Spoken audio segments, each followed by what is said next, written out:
a news. I got news. I got news for you guys. First of all, I know how to airbend, like Aang and Korra. I know how to airbend. I could airbend from water if I'm close to water. I could airbend not from fire. I could airbend from earth, and I could airbend um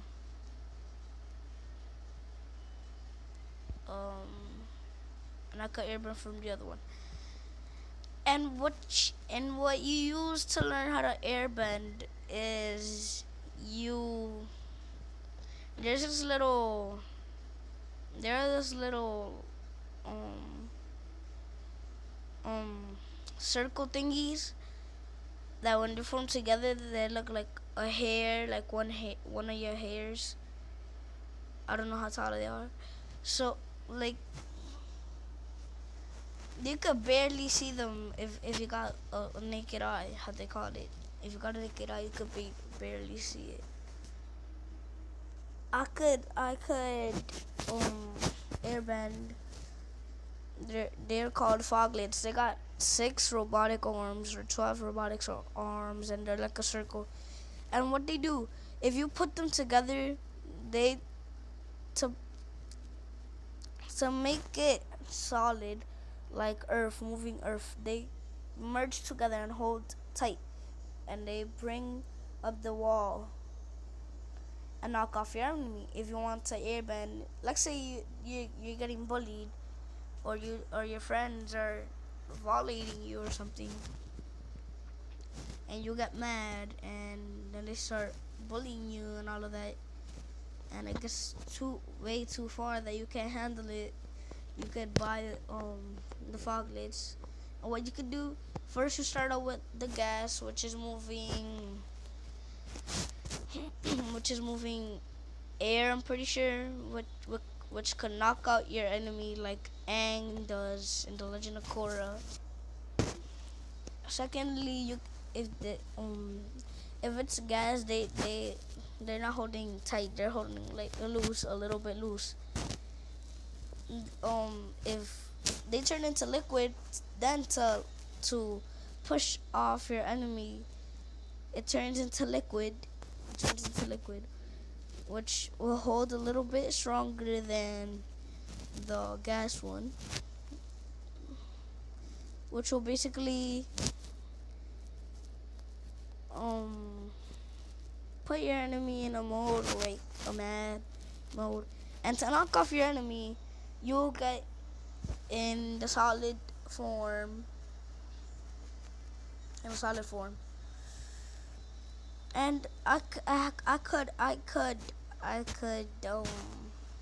explain that. And I know this thanks to science friction. Hall. In 1993, he proposed a theoretical nanotechnology I'm the avatar master of my elements, and I bring balance to the world.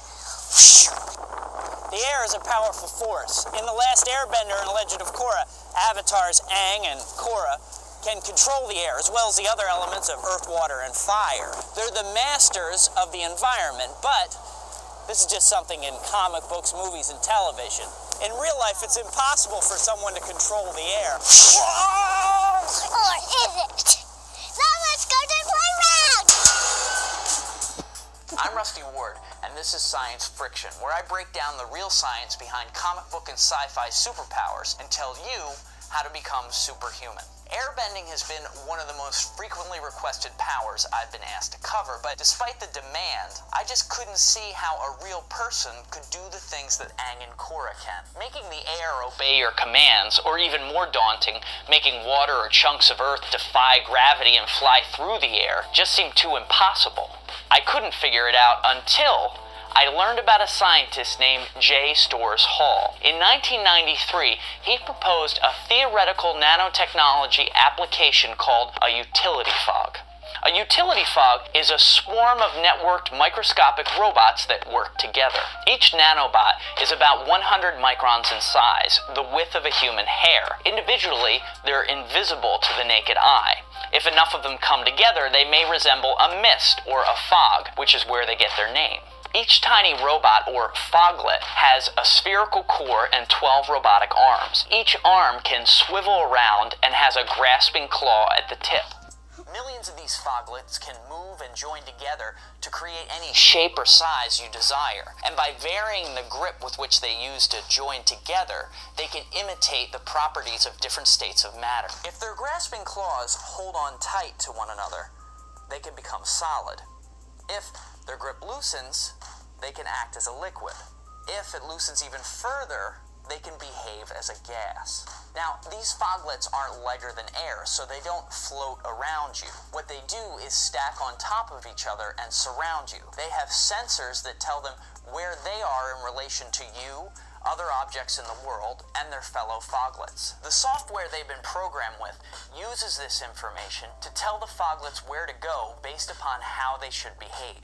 So if you're surrounded by microscopic foglets that are told to act as air, when you sweep your arm in front of you, they don't get naturally pushed away like air molecules do. They sense your movement and roll over each other and around your arm in a coordinated dance that is like the movement of air. If you wanted to push someone backwards with a blast of air like an airbender, all you would have to do is command your foglets to rush towards the person. If your opponent won't budge, then maybe you need something with a little more oomph. You then command your foglets to strengthen their grip on each other and behave as a liquid. Then you're hurling a funnel of water at your opponent like a waterbender. Once your funnel of water knocks your guy down, you may want to lock him up like an earthbender would. In that case, you command your foglets to act as a solid. Then their strong grip encases your opponent in a mound of super hard earth. Granting you bending powers is just the tip of the iceberg when it comes to this technology. Each foglet is also equipped with an antenna arm that can change the wavelength of light it reflects. This changes the color of it. So each foglet could act as a pixel on a computer screen. A thin film of foglets could show you any image or picture you want. Futurists have also predicted that human beings may someday be able to upload their consciousness into a utility fog and grant them any form they desire. A good example of this are the foglet beings in Warren Ellis's Transmetropolitan. Sadly, one of the few limitations of this tech is that it can't take on the form of fire. The high heat would destroy the machines, so we'll have to find another way to firebend. But I will find a way. Right now, this tech is theoretical, but JSTOR's Hall and others predict that we'll have a working utility fog by 2040. This is longer than I'd prefer to wait, but years of spiritual study and deep meditation have taught me patience, as well as tolerance and compassion. I will wait until 2040. But if by that time this technology has not presented itself to me, I will tear this world apart in order to bring balance to it, like the Avatar. If you like anime like The Last Airbender and Legend of Korra, there are so many other anime series I'd recommend to you. There's Attack on Titan, Sword Art Online, and the one I'm currently watching, Parasite the Maxim. You can watch Attack on Titan, Sword Art, and Parasite on Crunchyroll.com right now, along with hundreds of other anime series. So that's how you could airbend. I'm not sure if we're gonna get to airbend, because as the video said, it's in 2040, and if it doesn't come out, I'm going to help him tear this world up, so we could have it. I mean, I may be dead, but still, we want awesome airbending powers, don't we? So, thanks for watching, guys. Subscribe for more videos like this one. Also, comment in the description below for me to make videos also like this one for different powers, because now I'm starting to make power videos of superhumans, how to turn superhumans. Please subscribe, hit that like button.